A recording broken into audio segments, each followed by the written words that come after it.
Hello Enchanted ones, and welcome back to another video.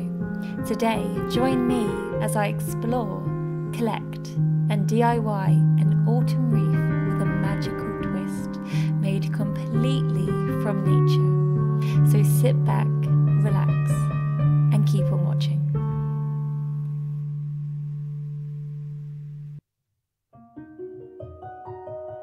Every year I create a new autumn wreath, and every year I long to create something new and different as I am constantly inspired by new things. So to begin my adventure today, I decided to go into the Enchanted Woods to see what I could find. But today I am going somewhere that is very meaningful to me, the Healing Avenue. You may have remembered this place from my altar makeover video, and in that video I transformed my altar completely with nature and its different magical properties. So today I'm going to do the same challenge on my autumn wreath. When I arrived, I was so excited to see what it had to offer this time of year. The ferns that only seemed they grew a few months ago were beginning to turn a beautiful yellow colour, and I couldn't resist but pick some to place upon my wreath.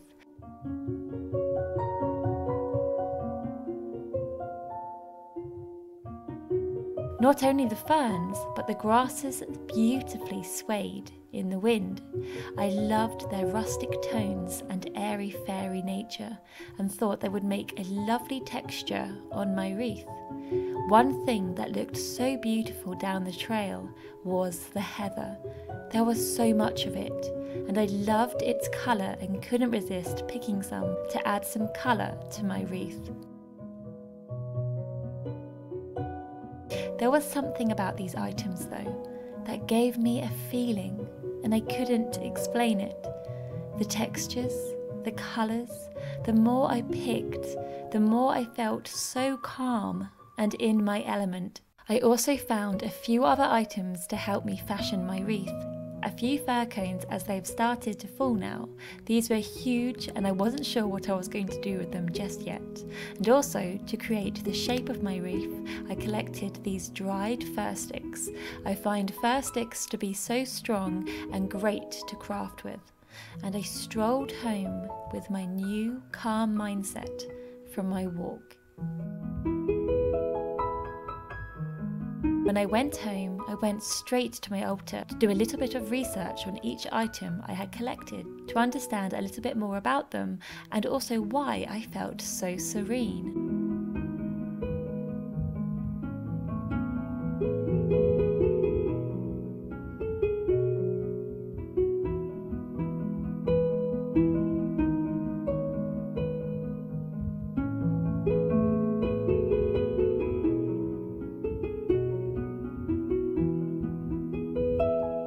I found out that ferns can repel negative energy and also are a great plant to work with for protection. I then looked into the grass. This grass is called hairgrass, and I found that it also helped with protection. And lastly, the heather, a symbol of love and femininity, helped yet again with protection. I felt I understood this energy I had within the woods. The air of protection surrounded the Healing Avenue, and now it will be the same energy I will place upon my autumn wreath. It was going to be a wreath that brings me protection over the autumn months. So I got to work. But this year I wanted to mix it up and didn't want just any old circular wreath. I wanted to experiment. I got a sketchbook out and drew around a large dinner plate, creating a circle. I then placed a smaller side plate onto the right of the circle and drew around that. This created a crescent moon shape. I then got out all the sticks I had collected and snapped them all to fit around the shape. Don't worry if the shape alters a little here, and make sure the sticks overlap each other slightly.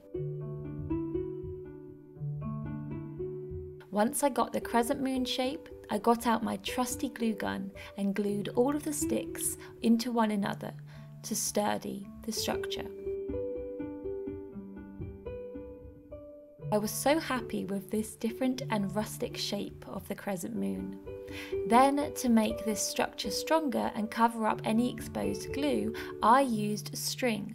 I weaved it through each join of the sticks, making sure it was tight. This process was a bit tedious and took the longest, but if you want to make your wreath sturdy and to last a long time, I highly recommend it. I also created a plait from these 3 pieces of string, and this was going to be to hang the wreath up.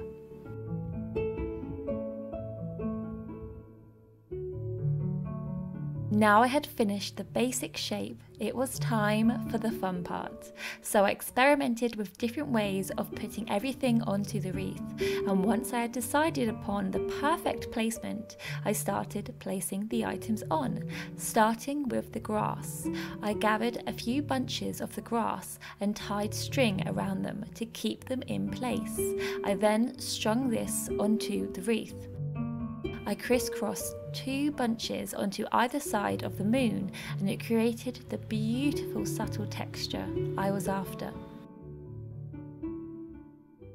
Then I started working with the heather. I stuck this on top of the grass with a glue gun and loved its pop of colour and contrast. And then the fern. I love how when ferns lose their energy, they curl up, just like what happens when they are born into this world. It gave such a whimsical look to the wreath. I felt I needed one more thing on this wreath, and I believe I got it just right. A beautiful oak leaf. The first one I had seen to be this beautiful yellow colour so far. Once I had finished, I had to do something with the fir cones, and I decided that I wanted them to hang from the bottom of the wreath. So I improvised a plan, and to my surprise, it worked so well.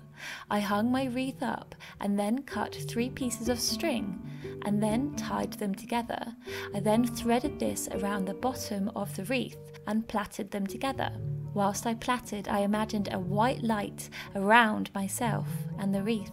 I plaited good intentions and protection within this wreath. I took another oak leaf and made a hole in the middle of it, and then threaded it onto the string.